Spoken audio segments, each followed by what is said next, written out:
वो रात जो इंडिया के सबसे बड़े अनसॉल्व मर्डर केस में बन गई, जब मासूम 14 साल की लड़की आरुषि तलवार की लाश मिली। और इसके बाद शुरू हुई एक ऐसी कहानी जो आज तक लोगों के दिमाग में सवाल छोड़ गई। ये कहानी है जिसमें इमोशन और इन्वेस्टिगेशन का एक ऐसा जाल बना जो कि अभी तक सुलझाया नहीं गया। ये कहानी क्वेश्चन करती है पुलिस की गलतियों पर जो क्राइम सीन को अच्छे से इन्वेस्टिगेट नहीं कर पाई। ये केस सवाल उठाता है कि क्या किसी इंसान को बिना पुख्ता सबूतों के लाइफ इम्प्रिजमेंट की सजा हो सकती है, या फिर एक बेगुनाह को जेल कराना 100 मुजरिमों को खुला छोड़ने से अच्छा है। ये सारे सवाल इस केस के अंदर आते हैं। तो आइए बात करते हैं इंडिया के बिगेस्ट अनसॉल्व मर्डर केस के बारे में। ये है आरुषि तलवार मर्डर केस। आरुषि तलवार एक ब्राइट और खुश मिजाज 14 साल की लड़की थी जिसके उसके पेरेंट्स डॉक्टर राजेश और नुपुल तलवार जान से ज्यादा प्यार करते थे। आरुषि अपनी नॉर्मल जिंदगी जी रही थी, स्कूल जाती थी, फ्रेंड्स के साथ एंजॉय करती थी, लेकिन किसी ने कभी ये नहीं सोचा होगा कि उसकी जिंदगी एक रात में इतनी ट्रेजिकली खत्म हो जाएगी। और इस कहानी के मेन किरदार है खुद आरुषि, राजेश एंड नुपुल तलवार जो आरुषि के पेरेंट्स हैं, हेमराज जो उनका कुक था, और 2 और सर्वेंट्स राजकुमार और विजय मंडल। सुबह 6 बजे जब काम वाली बाई भारती आरुषि के घर पहुंचती है, उसके पहली बेल बजाने पर कोई रिस्पॉन्ड नहीं करता। दोस्तों, जो ये काम वाली बाई थी, इसने कुछ समय पहले ही आना शुरू किया था, और जब ये बेल बजाती थी तो डेली हेमराज जो कुक था उनका, वो रोज गेट खोलता था। लेकिन उस दिन भारती के कई बेल बजाने पर किसी ने भी गेट नहीं खोला। फिर कुछ देर बाद नुपुर बोले तो आरुषि की मॉम बाहर आती हैं और गेट की चाबी भारती को दे देती हैं। इस समय तक किसी को नहीं पता था कि आरुषि और हेमराज कहाँ थे और किस हालत में थे। जब आरुषि की लाश 16 मई को उसके बेडरूम से मिली, उस समय हेमराज गायब था, इसके लिए उसको मेन सस्पेक्ट माना गया।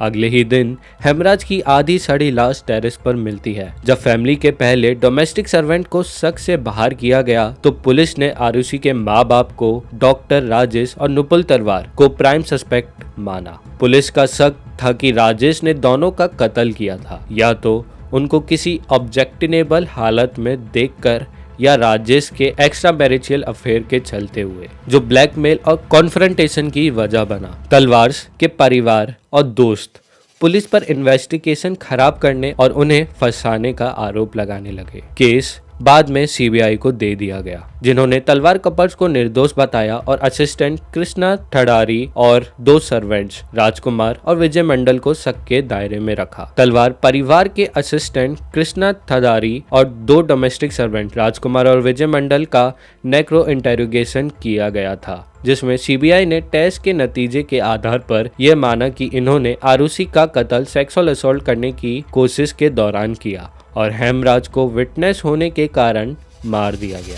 लेकिन ऐसे टेस्ट का रिजल्ट इंडिया कोर्ट्स में कॉन्क्रीट एविडेंस नहीं माना जाता, क्योंकि ये मेथोलॉजी कंट्रोवर्शियल होती है और ह्यूमन राइट से जुड़ी कठिन चिंताओं को जन्म देती है। राजेश तलवार के मामले में कोई सीधा जिक्र नहीं किया गया है कि उन्होंने नेक्रो टेस्ट दिया हो। 2009 में सीबीआई ने नई टीम को केस दिया जो सर्कमटेंशियल एविडेंस के आधार पर राजेश तलवार को सोल सस्पेक्ट मानने लगी, लेकिन सबूतों की कमी के कारण उन्हें चार्ज नहीं किया गया। तलवार ने सीबीआई की रिपोर्ट को अपोज किया और कहा कि उनका शक बिना आधार का है। बाद में एक स्पेशल सीबीआई कोर्ट ने तलवार पर केस चलाने का ऑर्डर दिया। 2013 में तलवार कपल को कन्विक्ट करके लाइफ इम्प्रिजमेंट दी गई, लेकिन ये फैसला काफी वीक एविडेंस पर आधारित था, जिसका विरोध किया गया और तलवार ने इलाहाबाद हाई कोर्ट में फैसला चैलेंज किया और 2017 में उन्हें रिहा कर दिया गया।